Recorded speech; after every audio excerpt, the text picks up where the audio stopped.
Illuminati philosopher, and these are my thoughts. I got indicted for nothing, for something that is nothing. They were doing it because it's election interference. And then I got indicted a second time, and a third time, and a fourth time. And a lot of people said that that's why the black people like me, because they have been hurt so badly and discriminated against. And they actually viewed me as I'm being discriminated against. It's been pretty amazing. But it possibly, I don't know, maybe there's something there. If you know the history of America, its attitude towards black people, you were totally oblivious of what Trump looks or sounds like. He becomes president, and you hear stories about him. You would swear that he was a black person, the way Democrats attack him, especially after his presidency. So that comment is justified. President Obama was never treated in such a manner, and we all know the deep state has dirt on every president. If they want to jam up any president, they could easily do so. Now I'm going to give you my reasoning on why they are jamming up President Trump. First off, the deep state is extremely powerful. They know what they're doing, and they put Trump in power.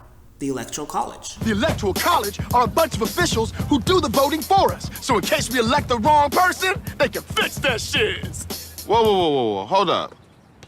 Who the hell are these people? Well, no one knows for sure, but whoever they is, they the folks who actually do the real voting after we do our pretend vote. Yeah! If it was up to the people, Hillary Clinton would have been president. The deep state said, nah, son, we're going to change that, and they did. True power rests behind the throne. Donald Trump had to do what he's told. I don't believe he disobeyed the deep state. The problems that they crafted for him are created in such a way that's actually giving him a boost, which is what they want.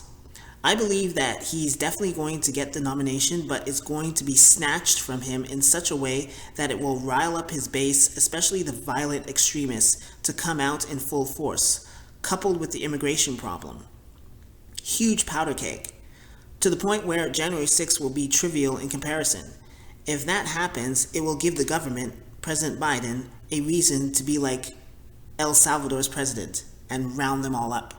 In 2022, he introduced a state of emergency. 75,000 gangsters were rounded up. It didn't matter whether they were real or suspected. All of them were sent to prison. Bringing gang violence under control is not the only thing that Bukele did. He also had the military storm the parliament. He replaced judges he considered hostile and oversaw the jailing of innocent people. The country's homicide rate has plummeted.